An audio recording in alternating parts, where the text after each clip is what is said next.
احمد رضا قادری ہبلی کرناٹکا سے انہوں نے سوال کیا ہے کہ کیا سبع سنابل شریف کی کسی عبارت میں لا الہ الا اللہ چشتی رسول اللہ لکھا ہوا ہے؟ اگر لکھا ہے تو اس کا کیا جواب ہے، ارشاد فرما دیں۔ یہ واقعہ جو سبع سنابل میں لکھا ہوا ہے یہ واقعہ ہی غلط ہے۔ کسی بے دین نے اس واقعہ کا سبع سنابل میں اضافہ کر دیا، مگر چور جاتا ہے نشان قدم چھوڑ جاتا ہے۔ اس واقعہ کا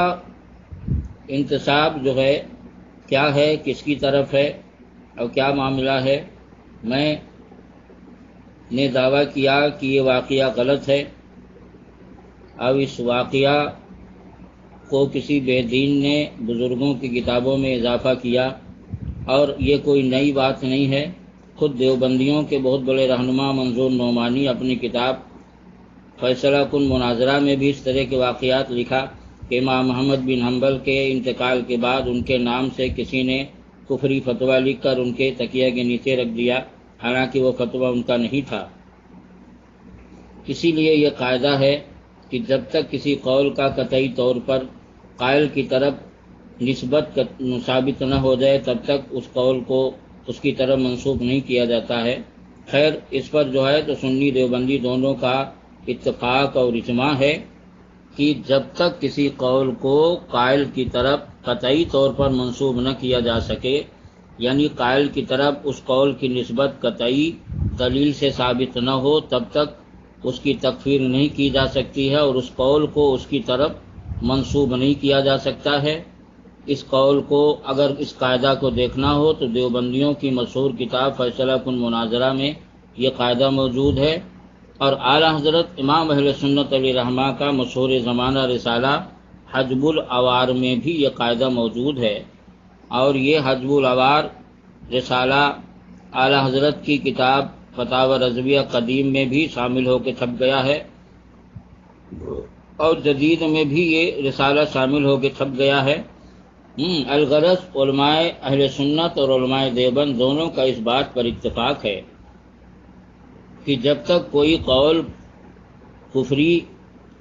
کی نسبت قائل کی طرف قطعی اور یقینی نہ ہو جائے تب تک اس کی تکفیر یعنی اس کو کافر نہیں کہا جا سکتا۔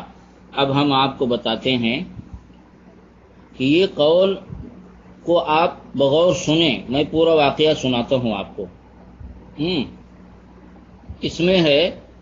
کہ فوائد السالکین، یہ سبع سنابل کے عبارت میں سنانے جا رہا ہوں۔ سبع سنابل صفحہ نمبر 277 پہ یہ عبارت ہے،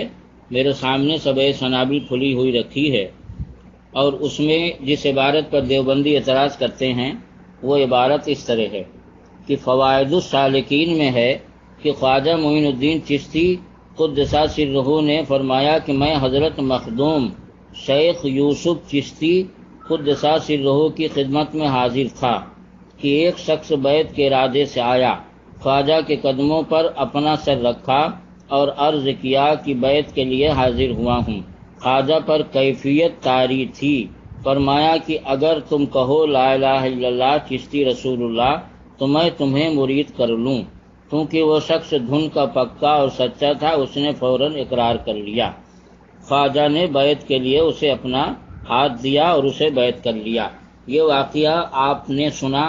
فوائد السالکین کے حوالے سے نقل کیا، اور اس کو جو ہے تو فرمایا کہ جو ہے تو یہ خواجہ یوسف چشتی رحمۃ اللہ علیہ نے لا الہ الا اللہ چشتی رسول اللہ کہلایا۔ خواجہ یوسف چشتی نے کہلایا، اور خواجہ غریب نواز نے نہیں کہلایا، بلکہ وہ بیٹھے ہوئے تھے وہاں پر، وہ ان کی خدمت میں بیٹھے ہوئے تھے، انہوں نے کہلایا نہیں بلکہ کہلایا ہے خواجہ یوسف چشتی نے۔ اور اب آئیے ہم آپ کو فوائد السالکین کے جس صفحہ سے یہ حوالہ دیا گیا ہے اس میں اس صفحہ کی عبارت میں آپ کو لفظ بلفظ سنا دوں کہ اس صفحہ پہ عبارت کیا ہے، تاکہ کذاب کا جھوٹ واضح ہو جائے اور پوری تاریخ اجاگر ہو کے سامنے آ جائے۔ اب آپ سنیے، یہ فوائد السالکین حضرت خواجہ خواجہ قطب الدین بختیار کاکی رحمۃ اللہ علیہ کے ملفوظات ہیں اور اس کو ترتیب دیا گیا ہے۔ تو اس فوائد السالکین میں خواجہ قطب الدین بختیار کاکی رحمۃ اللہ علیہ فرماتے ہیں، اور اسی موقع کے مناسب آپ نے فرمایا کہ ایک دفعہ کا ذکر ہے کہ میں اور بہت سے اہل صفا شیخ معین الدین رحمۃ اللہ علیہ کی خدمت میں حاضر تھے اور اولیاء اللہ کے بارے میں ذکر ہو رہا تھا۔ اسی اثنا میں ایک شخص باہر سے آیا اور بیعت ہونے کی نیت سے خواجہ صاحب کے قدموں میں سر رکھ دیا۔ آپ نے فرمایا بیٹھ جا۔ وہ بیٹھ گیا اور اس نے عرض کی کہ میں آپ کی خدمت میں مرید ہونے کے واسطے آیا ہوں۔ شیخ صاحب اس وقت اپنی خاص حالت میں تھے۔ آپ نے فرمایا کہ جو کچھ میں تجھے کہتا ہوں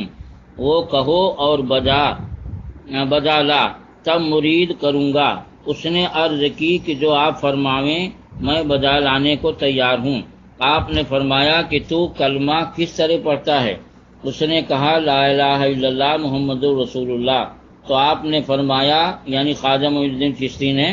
کہ یوں کہو لا الہ الا اللہ چشتی رسول اللہ۔ اس نے اسی طرح کہا، خواجہ صاحب نے اسے بیعت کر لیا۔ اب آپ غور فرما سکتے ہیں کہ فوائد السالکین کے اسی واقعہ کا حوالہ صاف اس میں شروع میں لکھا ہوا کہ فوائد السالکین میں ہے۔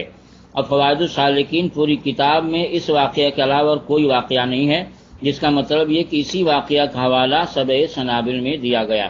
آپ کو میں نے واقعہ پورا پڑھ کے سنا دیا کہ اس میں صاف ہے کہ خواجہ قطب الدین بختیار کاکی رحمۃ اللہ علیہ فرماتے کہ میں بیٹھا ہوا تھا اور خواجہ معین الدین چشتی نے ایسا کہلایا، اور اسی کتاب کے حوالے سے اسی واقعہ کے حوالے سے سبع سنابل میں ہے کہ خواجہ معین الدین چشتی فرماتے ہیں کہ میں بیٹھا ہوا تھا اور خواجہ یوسف چشتی نے کہلایا۔ تو اب آپ بتائیے کہ اختلاف ہو گیا یا نہیں، اور اس واقعہ کا جھوٹ اور کذب بالکل اجاگر ہو گیا کہ نہیں؟ کہ واقعہ سرے سے غلط ہے، کیونکہ جس کتاب کا حوالہ دیا گیا اس کتاب میں خواجہ معین الدین چشتی کی طرف یہ واقعہ منسوب کیا گیا، اور جو ہے تو سبع سنابل میں یہی واقعہ خواجہ یوسف چشتی کی طرف منسوب کیا گیا۔ تو جب نسبت ہی میں گڑبڑا گیا، نسبت میں اختلاف اور اضطراب ہو گیا، تو ظاہر سی بات ہے کہ نسبت قطعی نہ رہی، اور جب نسبت قطعی نہ رہی تو اب ظاہر سی بات ہے کہ جو ہے تو کسی جو ہے تو اختلاف اور اضطراب جب نسبت میں ہو جائے تو اس کی بنیاد پر کسی پر مکروہ تنزیہی تک کا حکم نہیں لگ سکتا، جائے کہ کفر کا حکم لگے۔ اعلی حضرت امام اہل سنت علیہ رحمہ فرماتے ہیں کسی کفریہ تحریر سے مصنف یا مرتب کی تکفیر نہیں ہو سکتی تاوقتے کہ وہ تحریر متداول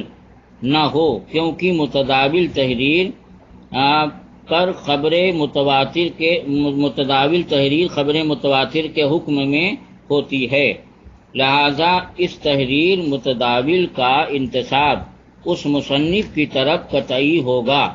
اور تداول کا معنی یہ ہے کہ کتاب تب سے اب تک علماء کے زیر نظر رہی ہو اور ایسی مشہور اور معتمد ہو کہ شہرت کے سبب تحریف سے معمون و محفوظ ہو۔ حجب العوار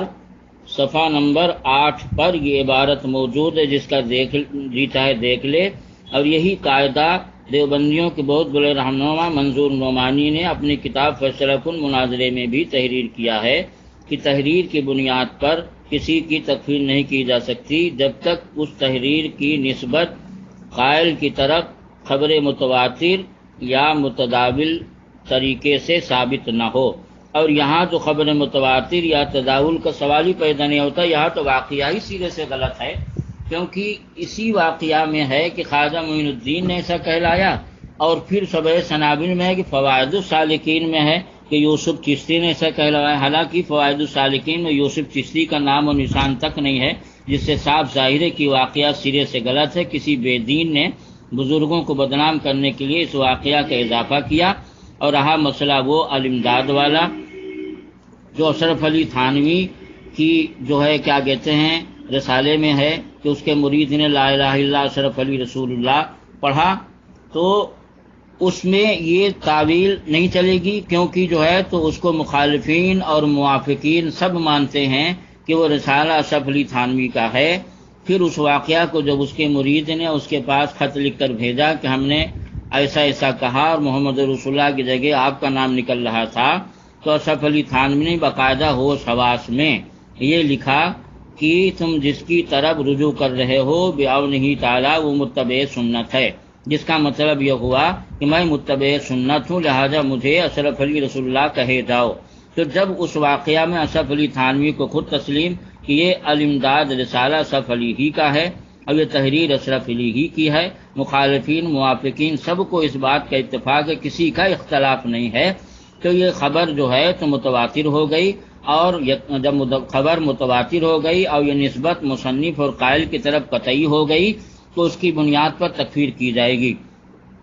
مگر جب یہاں جس کتاب کا حوالہ دیا گیا کہ فوائد السالکین میں ہے کہ یوسف چشتی نے ایسا کہلایا، اور میں نے ابھی بتا دیا کہ فوائد السالکین میں یوسف چشتی کا نام و نشان نہیں بلکہ وہاں خواجہ غریب نواز کا نام ہے، تو اضافہ کرنے والے کذاب دجال بے دین کو یہ بھی پتہ نہ رہا کہ میں فوائد السالکین میں کیا اضافہ کیا ہوں اور